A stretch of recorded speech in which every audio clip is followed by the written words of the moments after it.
Righto, I've got a patient this week who has developed hip bursitis, so greater trochanter hip bursitis, and a little bit of glute med bursitis, and she's wondering why have I got this? I'm fit, I'm training, yes, she's a bit older, but she's doing lots of exercise with a trainer and in the gym, and she's wondering why she got it. We worked it out. She was doing step-ups, so quite high step-ups, so higher than this.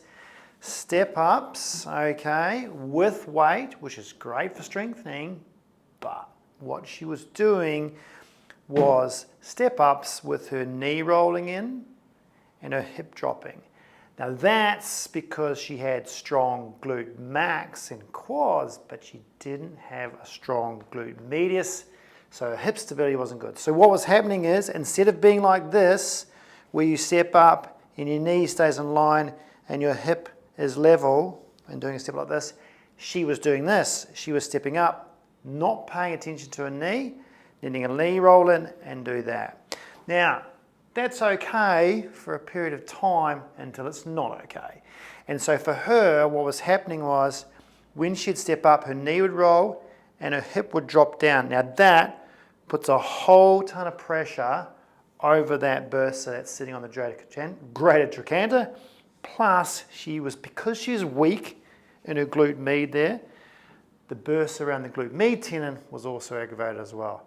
So every time she was doing this, she was putting a little bit of stress load from that ITB over that, okay? So it was pressurizing that bursa, and it's getting more and more and more inflamed to the point where she couldn't step up at all. Now, what we've got her doing is to stop doing step-ups for now. We've got 2 exercises I'm going to show you today that I've got her doing to try and rectify this whole thing so she can go back to step-ups but with better form, plus get it better. Because now that it's inflamed, it's hard to get right, okay? So she needs to work really hard on improving all her glute medius strength and improve her whole control so this gets better. Because at the moment, little things like going up and down stairs now hurts, and she's getting aggravated just doing little things. So once it's blown up, it's hard to get rid of. She has had an injection though, so that's helped a bit, but she needs more than that. So the first thing she's going to do is real simple. If you're doing this at home, you don't have to have a Pilates ball. You can use something like a towel, but she's learning some static work. So let's call it her right hip. Okay, so for you, that's right hip. That's going to be on the outside when you do this exercise. The ball's going to be on the inside. So if I'm standing near a wall, it doesn't have to be a mirror. It's handy for you, you can see what I'm doing though. If I put the ball there on the side of my knee, if I'm going to train my right side, my right glute medius, I'm going to stand on my right leg and bend my left knee. Now for her, what I want her doing is just getting to the point, because she's a bit sore still, we don't have to do a squat like this. What we have to do though is go into a semi-squat. So I want her bending her knee and keeping this knee level and bending at the hips. Now, holding myself there, I'm load bearing on my right. I can feel that already, okay? So that's working the muscle and tendon on that side, the injured side where the bursitis is. Try and switch it on and increase the tone, because guess what? The tone and the strength is dropping severely because of the pain. So we've got to bring that back to normal baseline so she stops getting aggravated and she can start getting stronger and getting better. So this is the first sort of stage, is can you just hold that there in an isometric position with a bit of pressure on the ball to fire up the buttock, okay? If you're really weak, trying to do a one-leg ball squat on that can sometimes aggravate it. So the first thing you want to probably aim for is to do an isometric one. Can you at least do that to get some tone? Remember, when you get pain, inflammation, a bursa like that, the strength of the tendon has dropped below normal. So we've got to bring that back up. If you try and do hard stuff at that point, it's probably just going to aggravate it. I know this takes a bit of time, but it's important that you go through that phase of isometric work or getting that tone up to go, okay, this is feeling better when I walk. Now you can get stronger and get rid of the whole thing. So just to recap on that, a couple of things that she has to work on, because she does this wrong sometimes. When you stand on that one leg, so say I'm training my right, don't let your knee drop lower than this knee. So the inside knee can't drop lower than that knee. Because what are you doing? You're going to create that angle, which is exactly how she injured in the first place. So you've got to train yourself to go, okay, I don't want to do that. I want to have my knees level here, or even just to maybe a little bit above this one.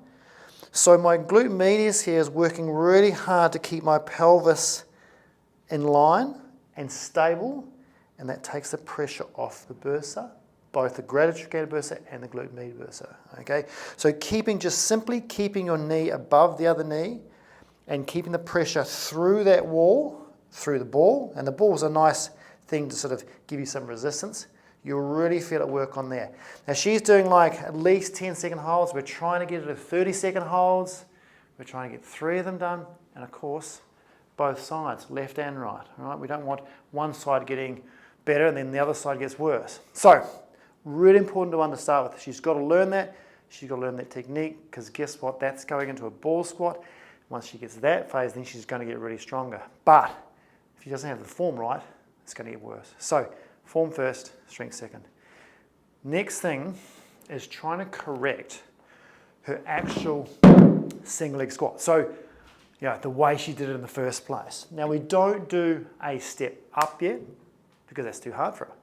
We're going to do a step down. So we need to control the eccentric phase so she can really work on keeping the pelvis in line like that when she's on one leg and not do that.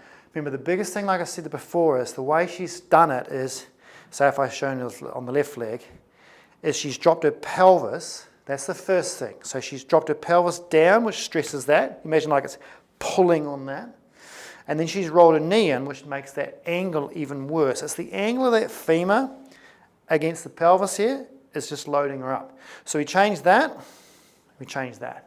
takes the pressure off. She's got to learn that. So she starts on the box, on one leg, say I'm going to stay on my left leg, stands on the box, she's got to look at her knee. Now it's helpful if you're in the mirror, you can sort of see yourself, all right? Look at her knee and make sure it's over the middle of the foot. If her knee is crossing in when she squats down, she knows she's doing the wrong thing, so she's got to keep it out there. Okay, that's the first thing. Second thing is she's got to keep her 2 knees level. She can't drop down like that. She has to be there, or maybe a little bit above. So when she's at the pelvis, when she steps backwards and bends her knee, the pelvis needs to stay level. It can't do this. Pelvis has to stay level, and the knee has to stay in line with the foot. Now that's hard, okay? And she's not used to that. So she can only work in the range that she's good at. So for you, if you're doing this and you bend your knee and you get to the point where you go to here and it starts rolling in, you can't go that far.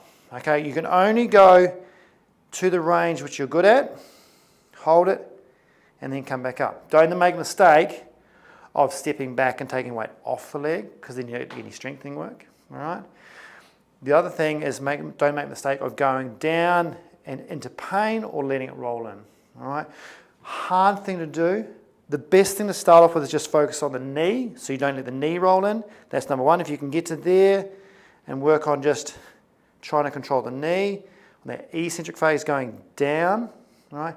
Second thing you then focus on, if you've got that sorted, is can I make sure the hip stays level, both sides, so when I drop down and doesn't do this, watch this, doesn't do that. Okay. If you can get the 2 things organised, knee straight in line, hips level, then you've got a chance of going deeper, further into range. Then you've got a better chance of doing that step up again. But again, the step up needs to be corrected to make sure she doesn't sort of step up with her hip out like that. All right, but that step up's a long way down the track. We've got to get the pain down, inflammation down, strength up, get a baseline again, then we work more strengthening from there. So, hope that helps. See you next time.